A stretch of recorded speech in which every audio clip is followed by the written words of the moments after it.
அனைவருக்கும் வணக்கம். இன்னைக்கு ஹிந்தி நியூஸ் பேப்பர்ல என்னென்ன இம்பார்ட்டன்ட் நியூஸஸ் இருக்கு அப்படிங்கிறத பார்ப்போம். ஸோ 2 நியூஸ் பார்க்க போறோம் நம்ம. சரிங்களா? 2மே தமிழ்நாடு ரிலேட்டடா தான். ஸோ என்ன இருக்கு அப்படிங்கிறத பார்ப்போம். ஃபர்ஸ்ட் பாருங்க. Tamil Nadu to streamline rehabilitation of homeless persons with mental illness. Tamil Nadu ஏதோ பண்ண போறாங்க அப்படிங்கிறத கொடுத்துருக்காங்க. ஸ்ட்ரீம்லைன் பண்ண போறாங்க. என்னன்னா ரீஹாபிலிட்டேஷன். ஓகேவா? ஸோ என்ன பண்றாங்க அப்படிங்கிறத பார்ப்போம். சரியா?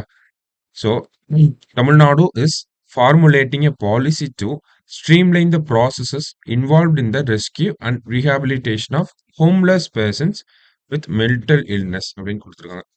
அதாவது rescue and rehabilitation of homeless persons with mental illness. இதுதான் இந்த இடத்துல டேர்ம் நம்ம தெரிஞ்சுக்க வேண்டிய டேர்ம். ஓகேங்களா? நமக்கு தெரியும் ரோட்ல எல்லாம் போறப்போ மென்டலி அஃபெக்டட் பீப்புள் ரோட்ல அப்படியே நடந்து போயிட்டு இருப்பாங்க, படுத்திருப்பாங்க. இந்த மாரி எவ்வளோ பேர நம்ம வாழ்க்கையில பார்த்துருப்போம் இல்லையா? ஸோ அந்த மாதிரியான பெர்சன்ஸ ஐடென்டிஃபை பண்ணி, அவங்கள ரெஸ்கியூ பண்ணி, அவங்கள ரீஹாபிலிட்டேட் பண்றது தான் தமிழ்நாடு அடுத்தது பண்ண போறாங்க. ஓகேங்களா?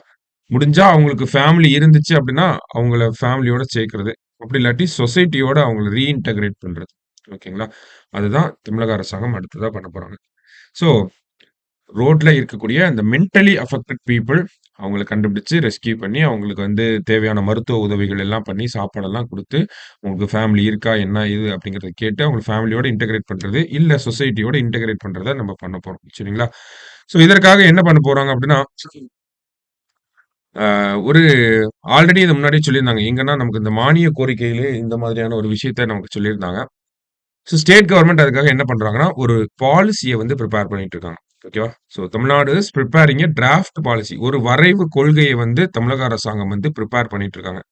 ஸோ அந்த பாலிசில என்ன இருக்க போகுது அப்படிங்கிறத பார்த்தோம்னா, this is expected to standardise the process of rescue, recovery and rehab அப்படின்னு குடுத்துருக்காங்க. ஓகேவா? ஸோ இந் இப்போ நம்ம பார்த்தோம்னா, தமிழ்நாட்டுல அப்ப ஆல்ரெடி இதுக்கு முன்னாடி அவங்கள எதுவுமே கண்டுக்கவே இல்லையான்னு பார்த்தா அப்படி கிடையாது. ஓகேங்களா? நமக்கு வந்து கவர்மெண்ட்டும் அவங்கள வந்து வேற வேற சில திட்டங்கள் மூலியமா அவங்கள கவனிச்சுட்டு தான் இருக்காங்க. என்ஜிஓஸ் அவங்க ஒரு பெரிய ரோல் ப்ளே பண்ணிட்டே தான் இருக்காங்க. இந்த மாரி ரோட்ல இருக்கவங்கள எல்லாம் ரெஸ்கியூ பண்ணி அவங்களுக்கு தேவையான மருத்துவ உதவிகள் அதெல்லாம் பண்றதுல. ஓகேங்களா? ஸோ அப்ப கவர்மெண்ட் தனியா, என்ஜிஓஸ் தனியா, சமூக ஆர்வலர்கள் தனியா இந்த மாரிலாம் சில பேர் பண்ணிட்டு தான் இருக்காங்க. ஸோ இந்த மாரி தனித்தனியா பண்றத அந்த ஒரு ப்ராசஸ வந்து ஸ்டாண்டர்டைஸ் பண்ணணும். இதெல்லாம் பண்ணா போதும் அப்படின்னு சொல்லி ஒரு ஸ்டாண்டர்டா ஒரு கைட்லைன்ஸ குடுக்க போறாங்க. ஓகேங்களா? ஒரு ஸ்டாண்டர்டைசேஷன் ஆஃப் த ப்ராசஸ் அப்படிங்கிறத சொல்றாங்க. என்ன ரெஸ்கியூ, ரெக்கவரி, ரீஹேப்லாம் ஸ்டாண்டர்டைஸ் பண்ண போறாங்க. ஓகேங்களா? ஸோ எதுக்காக ஸ்டாண்டர்டைஸ் பண்ணணும் அப்படின்னா, தமிழ்நாடு ஃபுல்லா ஒரு யூனிஃபார்மிட்டி இருக்கணும் அப்படிங்கிறதுக்காக ஸ்டாண்டர்டைஸ் பண்ண போறோம் அப்படிங்கிறத சொல்லியிருக்காங்க. ஸோ இந்த டிராஃப்ட் பாலிசில இதெல்லாம் நம்ம எக்ஸ்பெக்ட் பண்ணலாம். சரிங்களா? ஸோ டிராஃப்ட் பாலிசி இன்னும் வரல. பாலிசி வந்துருச்சு அப்படின்னா நம்ம இன்னும் நெறைய பார்க்கலாம் அத வச்சு. பாலிசி டாக்குமெண்ட்ட வச்சு நம்ம பார்த்துருவோம். அது பாலிசி வர்றதுக்கு முன்னாடி அப்போ இதுக்கு முன்னாடி பார்த்தோம்னா நம்ம பார்த்த கவர்மெண்ட் வந்து ஆல்ரெடி பண்ணிட்டு தான் இருக்காங்க. இந்த மாரி ரெஸ்கியூலாம் பண்ணிட்டு தான் இருக்காங்க. ஸோ அத யாரு பண்றா? என்ன அமைப்பு பண்றாங்க? இப்போ தற்போதைய நிலை என்ன? அப்படிங்கிறத நமக்கு குடுத்துருக்காங்க. சரியா? So emergency care and recovery centers in Tamil Nadu. ECRC அப்படின்னு குடுத்துருக்காங்க இல்லையா? Emergency care and recovery center in Tamil Nadu. Emergency care and recovery center. So இவங்க தான் இப்ப பார்த்தோம்னா, இந்த ஹோம்லெஸ் பெர்சன்ஸ்க்கு வந்து இந்த ரெஸ்கியூ அண்ட் ரீஹேப் ஃபெசிலிட்டீஸ் வந்து பண்ணிட்டு இருக்காங்க. தமிழகத்த பொறுத்தவரைக்கும் பார்த்தோம்னா, ஒரு 10 கவர்ன்மெண்ட் சார்ந்த இசிஆர்சி இருக்கு. 8 என்ஜிஓக்களோட இசிஆர்சி அப்படிங்கிறது இருக்கு. ஓகேங்களா? இப்ப ஆக மொத்தம் பார்த்தோம்னா, ஒரு 18 இசிஆர்சி மையங்கள் அப்படிங்கிறத நம்ம சொல்றோம். ஓகேவா? இசிஆர்சி சென்டர்ஸ் அப்படிங்கிறது ஒரு 18 இருக்கு. இந்த 18 தான் என்ன பண்றாங்க அப்படின்னா, தமிழ்நாடு ஃபுல்லா இருக்கக்கூடியவங்களுக்கு, இந்த ரோட்ல அலையிறவங்களுக்கெல்லாம் இந்த ரெஸ்கியூ அண்ட் ரீஹேப் அப்படிங்கிறத பண்றாங்க.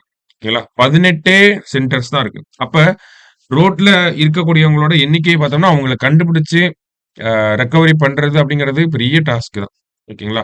ஆனா அதுக்கு ஏத்த எண்ணிக்கையில நமக்கு இன்ஸ்டிடியூஷன்ஸ் இல்ல.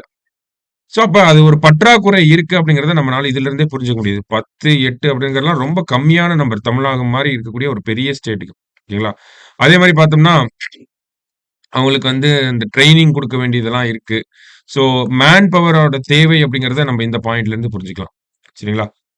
ஸோ இதுவரைக்கும் பார்த்தோம்னா, ஒரு 3760 ஹோம்லெஸ் பெர்சன்ஸ் வந்து இது பண்ணியிருக்காங்க. ஓகேவா? ரெஸ்கியூ பண்ணியிருக்காங்க. அதுல கிட்டத்தட்ட ஒரு 2400 பேர வந்து அவங்க திரும்பி அவங்க ஃபேமிலியோடயே இன்டகிரேட் பண்ணியிருக்காங்க. ஓகேவா? ஸோ அப்ப இது எல்லாமே கம்மியான நம்பர்ஸ் தான். தமிழகத்துல பொறுத்தவரைக்கும் பெரிய மாநிலமா இருக்கும். இது எல்லாமே நமக்கு கொஞ்சம் கம்மியான நம்பர்ஸா தான் இருக்கு. அப்ப மத்திய தமிழக அரசாங்கம், தமிழகத்துடைய சுகாதாரத்துறை என்ன பிளான் பண்ணியிருக்காங்க அப்படின்னா, இந்த இசிஆர்சி அப்படிங்கிறதோட எண்ணிக்கையை இன்கிரீஸ் பண்ணணும்ன்றத முடிவு பண்ணியிருக்காங்க. ஓகேங்களா? ஸோ பாலிசியே வந்தாலுமே நமக்கு, அந்த பாலிசிய செயல்படுத்தக்கூடிய அமைப்பா யார் தான் இருக்க போறாங்க? இவங்க தான் இருக்க போறாங்க. Emergency care and recovery centre. ஓகேங்களா? ஸோ அப்ப இந்த ஒரு emergency care and recovery centre அப்படிங்கிறத 1 பெர் டிஸ்ட்ரிக்ட்டா இன்கிரீஸ் பண்ணணும் அப்படிங்கிறது அவங்க பிளான் பண்ணியிருக்காங்க. சரியா? Will be expanded at the rate of 1 per district. ஒரு டிஸ்ட்ரிக்ட்க்கு ஒரு இசிஆர்சி மையங்கள் இருக்க போகுது அப்படிங்கிறத நம்ம இதுல இருந்து புரிஞ்சுக்கிறோம். சரிங்களா? ஸோ அப்ப இது ஒரு முக்கியமான விஷயம். தமிழக அரசாங்கத்த பொறுத்தவரைக்கும் சமீபத்தில பாலிசிஸ் அப்படின்னு பார்த்தாலே, women policy, children policy, senior citizen policy அந்த மாரி அடுத்தடுத்து கொண்டு வந்திருக்காங்க. ஓகேங்களா? கடந்த 2 வருஷத்துல. இப்ப பார்த்தோம்னா, ஹோம்லெஸ் பெர்சன்ஸ்க்கும் ஒரு பாலிசிய கொண்டு வர போறாங்க. ஓகேவா? ஸோ அப்ப பாலிசிலாம் தனியாவே பார்த்துருவோம். சரிங்களா? கரண்ட் அஃபேர்ஸ் ரிலேட்டடா பாலிசி என்னென்ன இருக்கு அப்படிங்கிறத prelims and mains point of வியூல பார்ப்போம். ஸோ இப்போதைக்கு இதுல என்ன ஆர்டிகல்ல என்ன சொல்லியிருக்காங்க அப்படிங்கிறத மட்டும் நம்ம தெரிஞ்சுக்கிறோம். சரிங்களா? ரைட். அடுத்தது பார்த்தோம்னா, இன்னொன்னும் நம்ம தமிழ்நாடு ரிலேட்டடான ஒரு திட்டம், ஒரு ஸ்கீம் பத்தி தான் பார்க்க போறோம். சரிங்களா? அடுத்தது, over 6,00,000 illiterate people to undergo literacy training in Tamil Nadu. ஓகேங்களா? தமிழ்நாட்டுல இருக்கக்கூடிய ஒரு 6,00,000 இல்லிட்டரேட் பீப்பிள்னா நமக்கு எழுத படிக்க தெரியாத மக்கள் அப்படின்னு சொல்றோம். சரிங்களா? அவங்களுக்கெல்லாம் வந்து எழுத படிக்க சொல்லிக் குடுக்க போறாங்க. அதான் இந்த லிட்ரசி ட்ரெய்னிங் அப்படிங்கிறத குடுத்துருக்காங்க. சரியா? ஸோ என்ன ஸ்கீம் அப்படிங்கிறத பார்ப்போம். ஓகேவா? The school education department has identified over 6 lakh illiterate people aged over 15 across Tamil Nadu and has begun classes to provide them with basic literacy this year அப்படின்னு கொடுத்துருக்காங்க. ஓகேவா? ஸோ ஸ்கூல் எஜுகேஷன் டிபார்ட்மெண்ட் பண்ண போறாங்க. மொதல் விஷயம் நம்ம தெரிஞ்சுக்க வேண்டியது. என்ன பண்ணியிருக்காங்க? ஒரு 6,00,000 எழுத படிக்க தெரியாத மக்கள கண்டுபிடிச்சிருக்காங்க. எத்தன வயசுக்கு மேல? 15 வயசுக்கு மேல இருக்கக்கூடிய ஒரு 6,00,000 மக்கள வந்து கண்டுபிடிச்சிருக்காங்க. ஓகேவா? 6,00,000 இல்லிட்ரேட் பீப்பிள் ஓவர் 15 வந்து கண்டுபிடிச்சிருக்காங்க. அவங்களுக்கு வந்து பேசிக் லிட்ரசி, பேசிக்கா எழுத படிக்க, பேசிக்கா அடிஷன், சப்ட்ராக்ஷன் இந்த மாரி பேசிக் லிட்ரசி குடுக்கறதுக்காக ஒரு விஷயம் பண்ண போறாங்க. ஓகேவா? ஸோ இந்த விஷயம் எதற்கு கீழ பண்றாங்க அப்படின்னு பார்த்தோம்னா, நியூ இந்தியா லிட்ரரி புரோகிராம் அப்படின்னு சொல்லி ஒரு திட்டம் இருக்கு. ஓகேங்களா? மத்திய அரசாங்கத்தோட ஒரு திட்டம். அது தமிழ்ல என்ன சொல்றோம்னா, புதிய பாரத எழுத்தறிவு திட்டம் அப்படின்னு சொல்றாங்க. ஓகேவா? ஸோ அதுக்கு கீழ தான் இந்த மாரி ஒரு லிட்ரசி புரோகிராம் அப்படிங்கிறத லிட்ரசி ட்ரெய்னிங் புரோகிராம் அப்படிங்கிறத பண்ண போறாங்க. தமிழகத்துல இருக்கக்கூடிய ஒரு 6,00,000 இல்லிட்டரேட் பீப்பிள்க்கு 15 வயசுக்கு மேல இருக்கக்கூடிய அந்த இல்லிட்டரேட் பீப்பிள்க்கு நியூ இந்தியா லிட்ரசி புரோகிராம்.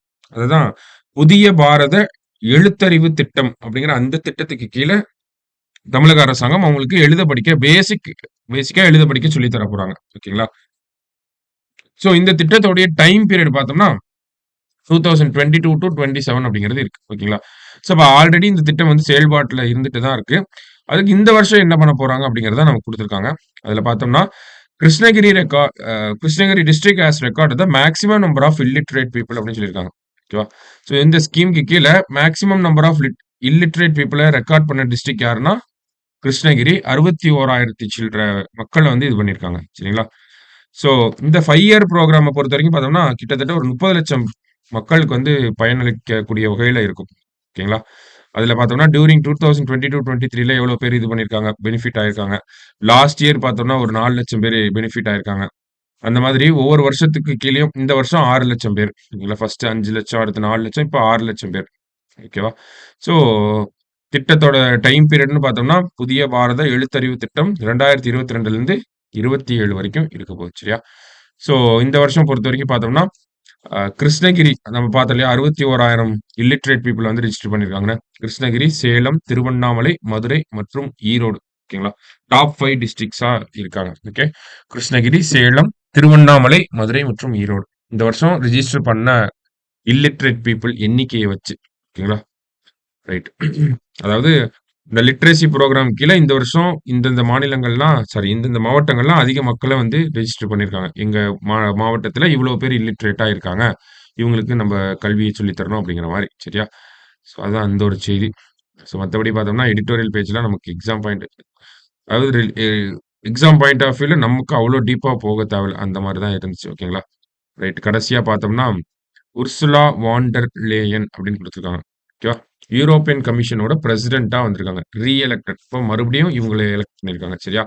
சமீபத்தில யூரோப்பியன் யூனியன் ஓகேவா? யூரோப்பியன் யூனியனோட ஹெட்டா யார் வந்தாங்க அப்படின்னா, மார்க் ரூட்டே அப்படிங்கிறவரு வந்தார். ஓகேவா?